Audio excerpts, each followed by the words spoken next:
joining us on this holiday, our very good friend, Grover Norquist, who we've had on, I think, like clockwork, well, several times throughout the year, but especially on today. He's the president of Americans for Tax Reform, ATR.org.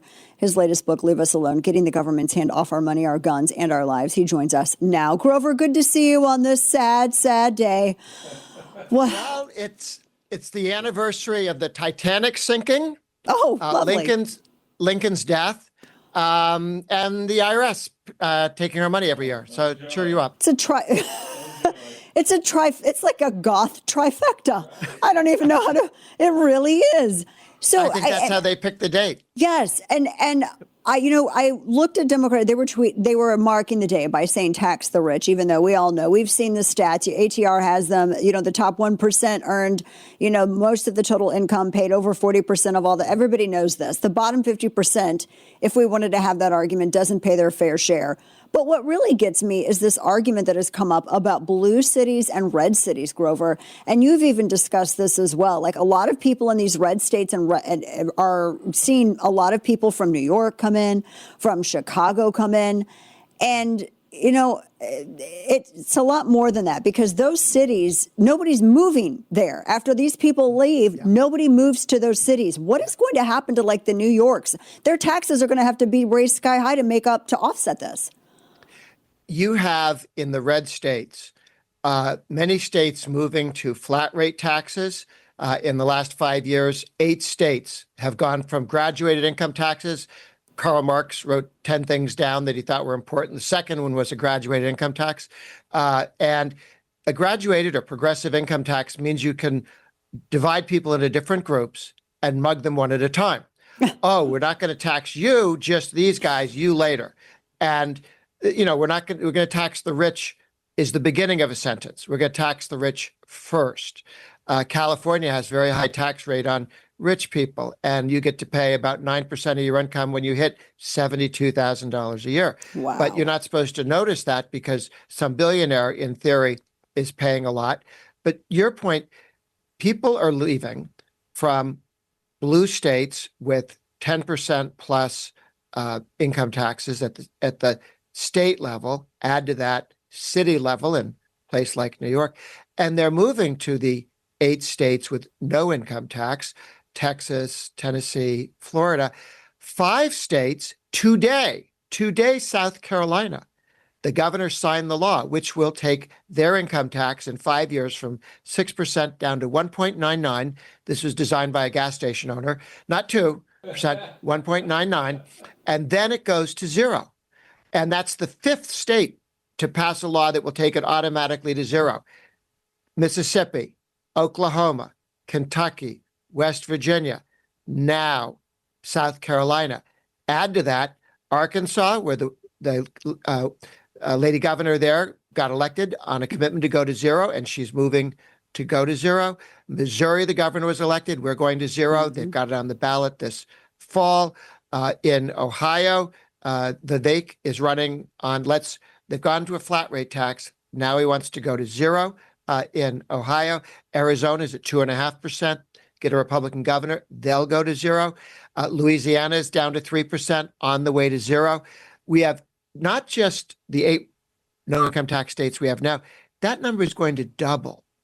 And so every blue state will have a 0 income tax and several flat rate income taxes next door that people can leave to. Yeah.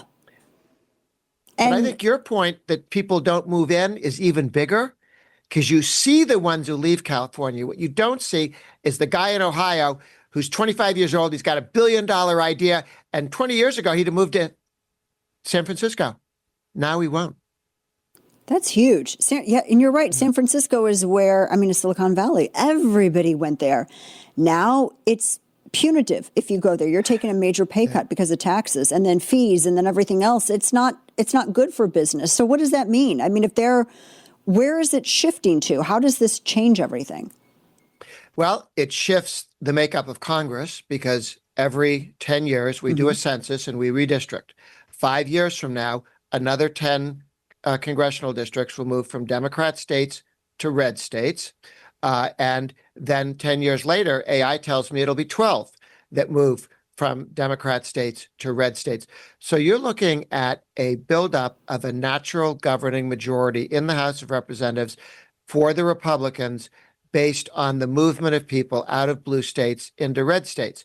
Some say, well, don't you worry that the people who leave New York and California will bring their left-wing ideas with them. Right. Governor of Texas did a very good poll, a very interesting poll, which turned out to be very good, found that 75% of the people who moved from California to Texas were already Republicans. It will make Texas more Republican because of the nature of the people who leave. Before I emigrated to the United States, I used to live in Massachusetts. And there, people leave Massachusetts, go to New Hampshire. The most Republican part of New Hampshire, right next to Massachusetts, is the part where the people from Massachusetts move to. The Republicans from Massachusetts move into New Hampshire, making it more Republican. It's a no-income tax state. Yeah. So we're going to sort out, and the people who create wealth and jobs and opportunity, and the people who want wealth and jobs and opportunity, and the people who want their kids to live near them will move to red states. Yes. And I mean, I would love to see that happen. And so far we haven't had in Texas, I haven't noticed any major shifts because, as you said, I feel like the first and second waves that are coming, they're smart with their money. They're smart with their investments. They don't want to just pay these fees just for the sake of, or pay higher in tax just for the sake of living in California. Great weather, but that's it. You can't convince us to stay there, with just great weather alone. That's not going to do it. We'll take Texas and cedar. Liberals used to say, oh, people aren't moving to lower taxes. They're moving because of the weather. Yes. No one in the world has moved from California to Texas because of the weather, ever. That is so 1,000% true. We're talking with Grover Norquist, and we were getting into the high tax states, all of this.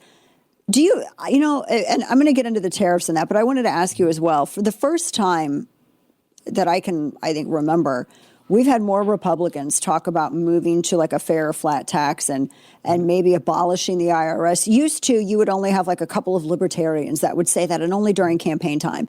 But now it's becoming more and more openly and legitimately discussed. Is that a realistic thing? And, if you see that happening, what's the timeline on something like that? We now have today 24 states that have a single rate, a flat rate tax at their state tax. 8 of them it's 0, 16 it's the number that's not 0, and the South Carolina is going to be the 25th. Kansas has passed a law to take it to flat rate as well. So in the next few years, we'll be past 25 into almost 30 states that have a single rate tax. For many of those, it'll be 0. I think at that point, you can talk to congressmen and senators because so many will live in a state that people wanted the flat rate tax and recently decided to go to a single rate flat rate tax. Say, why do we not kick envy out of the room when we do our tax code? Why don't we do a tax code that maximizes growth and treats everybody the same? The Democrats think that envy is a political program instead of a deadly sin, but that really doesn't sell in America at the end of the day. That's not who we are. The people who felt that way are still living in Albania. They didn't move. Yeah, that's true. They haven't moved and they stay in New York as well. I wanted to get your thoughts on tariffs while we have time because I don't mean to pick on Albania. No, they're great. We know a lot of Albanians. They're lovely people. Yeah. We like them. The ones that are here, they're yeah, I know. Yeah, that's a good point. The ones that are here. What are your thoughts on the way that POTUS has executed tariffs and the proposal to either outright eliminate or offset in some way, federal income tax with tariff? Is that a realistic proposal? No, but go back to tariffs versus other things.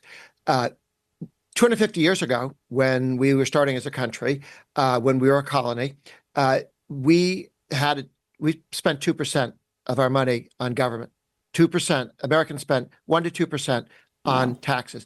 And that was true with the exception of the Civil War and the war with Cuba and Spain.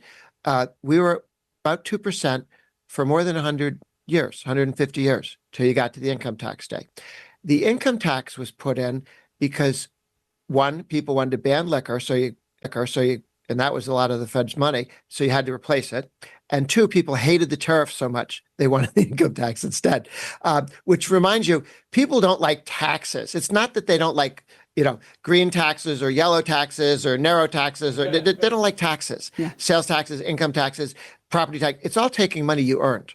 It's just coming out of a different pocket. The key issue is how to have the least amount of tax and the least destructive tax. Some taxes are more destructive than others. And I think the president's idea of going back to when we were funded by tariffs, meaning 2 to 3% of GDP, that's a great idea. Tariffs themselves are just taxes at the border, Right. and there's not an added benefit to them. They're paid by Americans, they're not paid by French people. The Chinese, when they put tariffs on us, they pay those taxes, we don't, and vice versa. So it's a way sometimes for people to hide who pays it, but it doesn't last very long. South Carolina pulled out the troops in 1830 over the tariff. They were going to succeed. That's how much the tariff of abominations was hated. It was a big part of the Civil War and what the South was unhappy about. And it continued to be a hated tax up until it became smaller and smaller percentage of the total budget. So the president used tariffs to argue with some of our trading partners, please don't tax our particularly good businesses and things like that. As a threat, that had some success. It's not a better tax than some other tax. I really worry about all efforts to pretend that some taxes are paid by the ferries or not by us. Mm-hmm. The corporate income tax the left likes to talk about is not paid by Mr. General Motors. There is no Mr. General Motors. It's paid by people who buy cars and workers who work building cars who get lower wages because of the extra tax. Yeah, that's it entirely. Grover Norquist, whose book you should get, Leave Us Alone, Getting the Government's Hands Off Our Money, Our Guns, and Our Lives, which it doesn't seem like they've done that a whole heck of a lot. Just to be honest about it, I feel like we got a lot of ways to go, Grover, on this. We're doing better on guns these days. We are doing better on guns, but we don't have, it would be great to have national reciprocity or even better, nationally recognized constitutional carry. We will get 27 states now for constitutional carry. We're on our way. We're getting there. And on the number of people moving to flat and zero taxes, we're moving forward. They're losing. And they're going to chase more people out of New York and California with these weird taxes on. We're going to tax people who are wildly successful. Well, then they will leave your state. 30% of the money they thought they were going to tax in California, the $1 billion stuff, has already left. 30%. Wow. They didn't even put the tax in. 30% of the money, not maybe 30% of the billionaires, but 30% of the money that the billionaires had has moved. And who goes back into a neighborhood? If your neighbor said, I'm thinking of eating your cat, but then decides they won't eat your cat now. Right. I think you keep the cat inside. Yeah.